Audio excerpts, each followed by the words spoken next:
Halo mahasiswa, selamat bertemu dalam kuliah kita FIB atau Formasio Iman Berjenjang. Ya, ini adalah kuliah untuk mahasiswa semester 3 di STPK.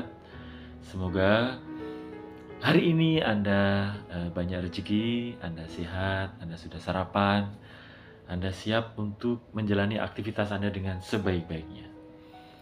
Jadi, kita langsung ke materi saja ya. Untuk FIB pertemuan ketiga ini, kita akan fokus pada jenjang peer atau pendampingan iman remaja. Terima kasih bagi Anda yang kemarin sudah mengumpulkan bahan ajar untuk jenjang PIA atau pendamping iman anak. Kali ini kita akan ke jenjang remaja. Remaja itu seperti apa? Ya, remaja itu adalah teenagers kan. Bahasa Inggrisnya teenagers. Jadi Anda akan fokus mendampingi iman teman-teman kita, saudara-saudara kita, keponakan kita yang usianya remaja. Ini bisa 12 tahun ke atas ya. SMP, SD kelas 6 juga sudah termasuk peer sebenarnya kan. Biasanya mereka ada di Miss Dinar, ada juga yang lektor. Ya, di jenjang itu. Nah, kalau pertanyaannya, Pak, untuk pendampingan iman remaja ini, sebaiknya kami mempunyai pedoman apa? Gitu. Saya sudah berikan kepada Anda di Grex Learning System saya, pertemuan ketiga bisa dibaca. Tetapi secara umum, harapan dari kami, ya, pengajar di FIB untuk jenjang remaja ini, jadi ada CTM namanya, cerdas, tangguh, misioner. Ini supaya satu frekuensi dengan arah dasar Keuskupan Agung Semarang. Jadi harapannya setelah kita mendampingi remaja, pendampingan imannya ya.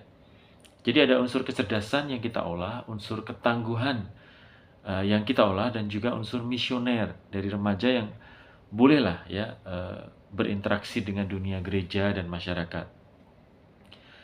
Jadi sebenarnya sejak awal penyusunan tentang FIB ini disadari bahwa apa yang tertuang dalam modul ini diharapkan dapat menjadi semacam contoh atau sekaligus pancingan agar para katekis, termasuk Anda-Anda ini, calon katekis dan katekis ya, dapat menyusun bahan sendiri ya, sesuai dengan konteks paroki masing-masing atau komunitas iman di remaja tempat Anda berkarya, tempat Anda melayani, supaya kumpulan modul-modul ini bisa saling melengkapi begitu.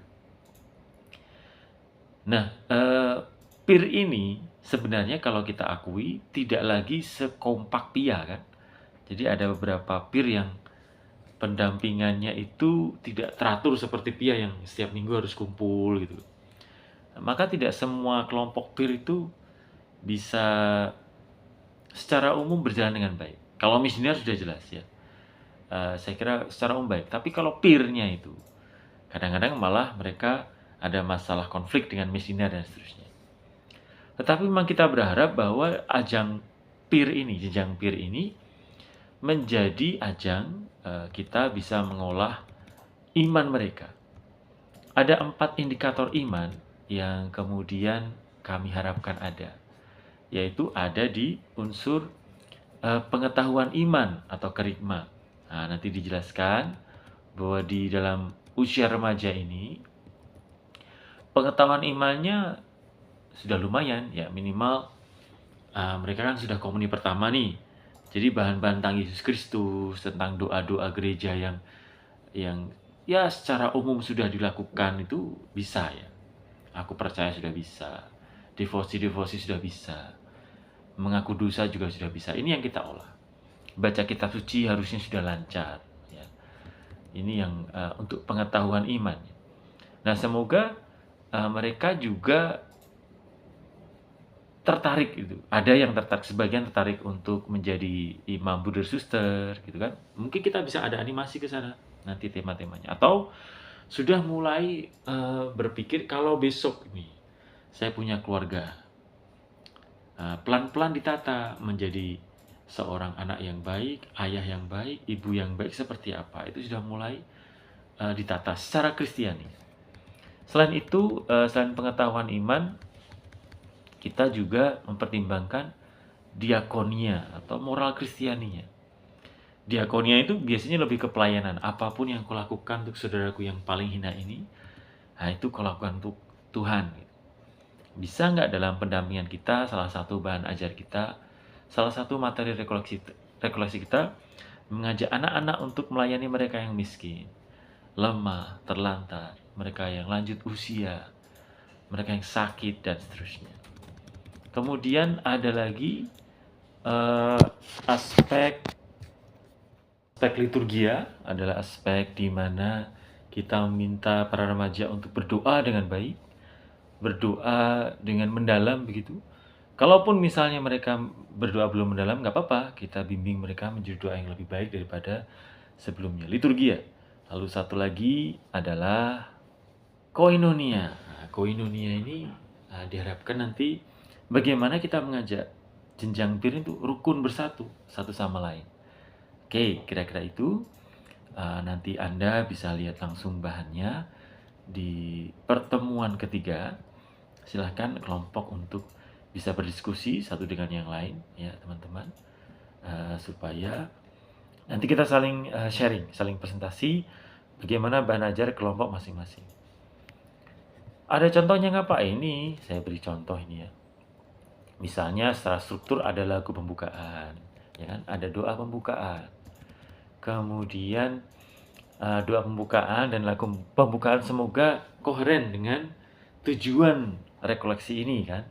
Misalnya tujuan rekoleksi remaja bintang ini ya, mengenal jati dirinya. Kemudian ada kebanggaan bahwa saya ini sebagai bagian dari murid Yesus. Nah, misalnya. Itu bisa dikembangkan di sana. Kemudian setelah doa pembukaan, lagu pembukaan, bisa ada sharing kitab suci, atau ada bacaan-bacaan tertentu, atau kemudian ada game, setelah game itu lalu ada refleksi bareng. Itu kan juga bisa. Nah, misalnya dalam mengenal pribadi ini ada game sedang apa gitu kan, atau menirukan salah satu ada yel-yel menirukan salah satu hewan gitu. Nah, dari hewan kita lalu ambil sifat baiknya gitu. Nah, misalnya anjing. Nah, itu apa yang baik dari anjing? Setia. Lalu kita olah orang setia itu seperti apa toh, dan seterusnya. Nah, itu bisa kalian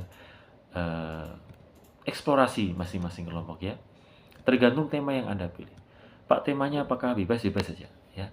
Silahkan kelompok bebas memilih salah satu dari